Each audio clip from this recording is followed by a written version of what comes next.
kërkesës së procedurave ligjore dhe dyshimet serioze për keqpërdorim të detyrës zyrtare nga ana e kryetarit të komunës së Sarajit, zoti Muhamet Elmazi.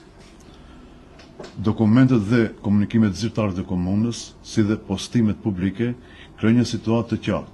Në Saraj duket se janë kryer aktivitete publike pa kontratë aktive. Pra në të zezë, ndërkohë që qytetarëve u është shitur propagandë se gjithçka po punohet me rregull. Çka ka ndodhur tregojnë faktet që janë të thjeshta dhe të datuara.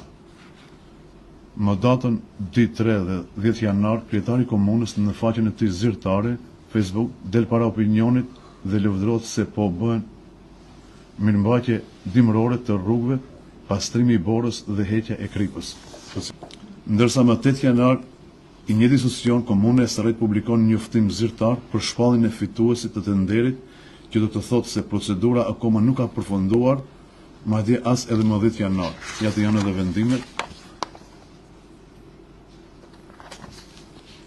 Këtu kemi paradoksin që e rrezon të gjithë narrativën. Si është e mundur të punohet në terren më datë 2 dhe 3 janar, por edhe më 10 janar, ku me 8 janar tenderi ende është në proces dhe nuk ka përfunduar me kontratë aktive dhe nuk mund të përfundon akoma për shkak të mundësive së ankesave dhe procesi nuk ka përfunduar ende. Kjo do të thotë se njëra prej dy gjërave, ose kryetari ka dalë publikisht duke gënjur qytetarët, ose punimet janë bërë realisht, por pa bazë ligjore, pa kontratë dhe jashtë procedurave, por më së shumti gjasa është se kjo e dita.